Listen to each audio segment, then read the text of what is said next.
அண்மை செய்தி திருவள்ளூர் ஆரம்பாக்கத்தில் பாலியல் வன்கொடுமைக்கு ஆளான சிறுமி மீண்டும் மருத்துவமனையில் அனுமதிக்கப்பட்டிருக்கிறார். உடல்நல பாதிப்பு ஏற்பட்டிருக்கக்கூடிய நிலையில் மீண்டும் தனியார் மருத்துவமனையில் அனுமதிக்கப்பட்டிருக்கிறார். அது தொடர்பான அண்மை செய்தியை பார்த்து வருகிறோம். சிறுமிக்கு மீண்டும் உடல்நலக் கோளாறு ஏற்பட்டதால் தனியார் மருத்துவமனையில் சிறுமி அனுமதிக்கப்பட்டிருக்கிறார்.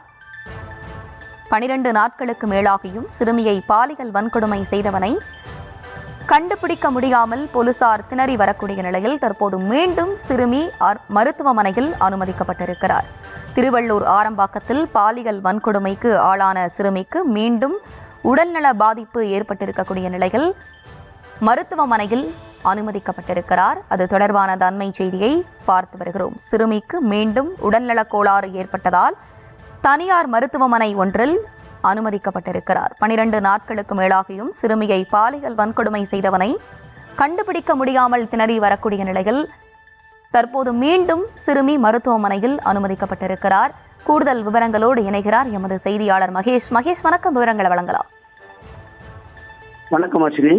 திருவள்ளூர் மாவட்டம் ஆரம்பாக்கத்தில் 10 வயதுடைய பள்ளி சிறுமி பாலியல் பலாத்காரம் செய்யப்பட்டு 12 நாட்களாக குற்றவாளி கைது செய்யப்படாத நிலையில அதிமுக, பாஜக, பாமக, தமிழக வெற்றிக் கழகம் மற்றும் பல்வேறு மாதர் சங்கத்தினர் என தினம் சிறுமிக்கு நீதி கேட்டு பல்வேறு போராட்டங்களையும் ஆர்ப்பாட்டங்களும் நடந்து வரும் நிலையில போலீசார் செய்வதறியாது திகைத்து வருகின்றனர்.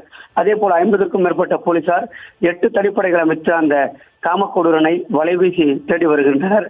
இந்நிலையில் பாலியல் பலாத்காரம் செய்யப்பட்ட பள்ளி சிறுமியின் உடல்நலம் மீண்டும் பாதிக்கப்பட்டதால் அந்த பள்ளி சிறுமி சென்னையில் உள்ள தனியார் மருத்துவமனையில் சிகிச்சைக்காக மீண்டும் அனுமதிக்கப்பட்டுள்ள சம்பவம் அப்பகுதியில் பெரும் பரபரப்பை ஏற்படுத்தியுள்ளது. ஏற்கனவே கடந்த 11 நாட்கள் சென்னை ஆர்எஸ்ஆர்எம் அரசு மருத்துவமனையில பாதிக்கப்பட்ட சிறுமி சிகிச்சை பெற்று வந்த நிலையில தற்போது தனியார் மருத்துவமனையில் அனுமதிக்கப்பட்டுள்ள சம்பவம் அப்பகுதியில் பல்வேறு சந்தேகங்களையும் பரபரப்பையும் ஏற்படுத்தியுள்ளது. அஸ்வினி, விவரங்களை வழங்கியமைக்கு நன்றி மகேஷ்.